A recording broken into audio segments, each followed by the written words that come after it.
Apollo अस्पताल ये नवी मुंबई के बेहतरीन मल्टी स्पेशलिटी अस्पतालों में से एक है। यहाँ बेहद अनुभवी डॉक्टरों के साथ सुपर स्पेशलिटी सुविधा मरीजों को प्रदान की जाती है। ये अस्पताल JCI द्वारा मान्यता प्राप्त है।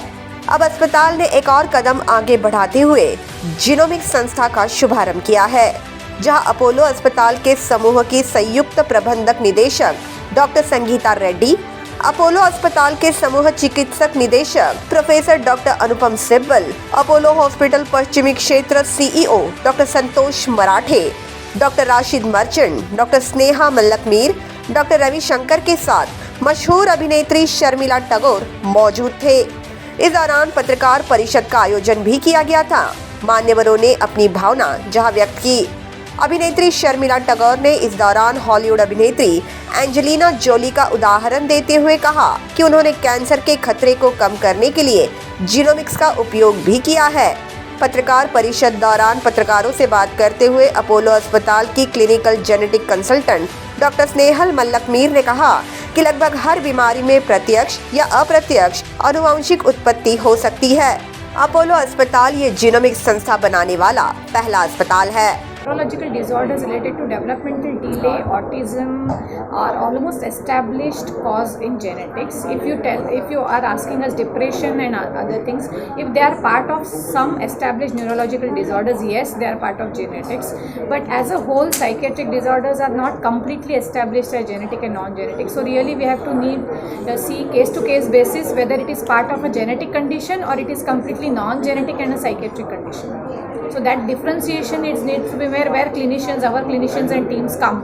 So when we make that distinction that whether this is genetic, it will come to us and we will find out the genetic cause. Even if the family history is there, sometimes the specific genetic cause sometimes is not known. So really that needs an expertise to differentiate between this, and then we take a call whether it is genetic or not. आगे उन्होंने ये भी कहा कि ये genomic centre मरीज एवं उनके परिवार के लिए निदान और परीक्षण में महत्वपूर्ण भूमिका अदा करेगा।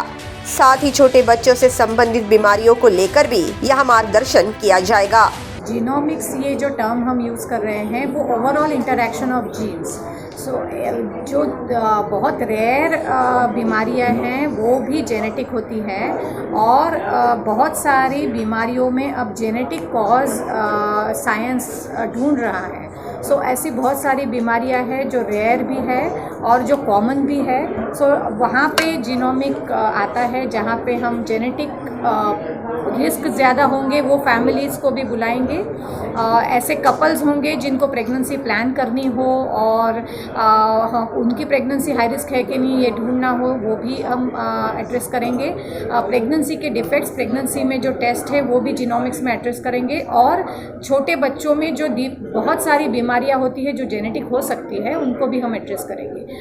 मेन एरिया कैंसर में है जहाँ पे जेनेटिक्स ऑल्सो जेनेटिक का बहुत सारा इन्फ्लुएंस ट्रीटमेंट पे असर करता है, वहाँ पे भी जीनोमिक्स आता है। तो जीनोमिक का जो हम बता रहे थे प्रेजेंटेशन में कि बहुत सारे डिजीज़ में अब ज़्यादा भूमिका उसकी नज़र आ रही है, तो उस हिसाब से जहाँ पे जीनोमिक की भूमिका होंगी जीनोमिक इंस्टीट्यूट एड्रेस करेगा। जहाँ पे जीनोमिक की भूमिका नहीं होंगी हमारे स्पेशलिस्ट भी हमारे साथ होंगे कि जहाँ पे ये डिजीज़ जीनोमिक नहीं है ये अश्योर करने के लिए फैमिली को मदद करेंगे।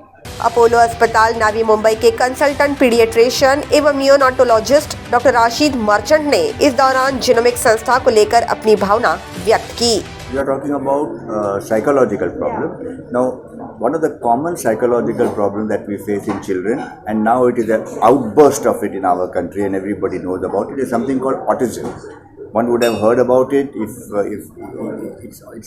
it's so common to have autism.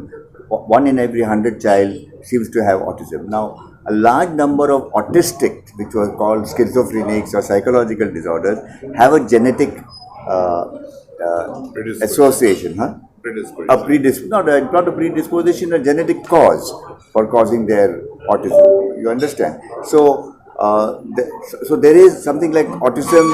When we have autistic children, and if we find there's something unusual about them, then we ask for genetic test. Not that we ask every autistic child to do a genetic test, but that comes into that's where I said the importance of a clinician comes in. We just don't do tests. you need the brain behind, the clinician behind looking at it. So the clinician is more important than just testing. Yes. So actually, we have to walk between that path. And you walk with Fear it, yeah, and anxiety. yeah, and then we do it together. So that's the good thing that our hospital is doing. That we have a multidisciplinary. We all sit together. You saw that film where and where is Gauri? We all sit together and counsel the patient together as a group. She as a geneticist, she as a counselor, she as a geneticist, I as a pediatrician. What I would look at overall, you know what I mean? Yeah. So that's it. Bureau Report, The Metro.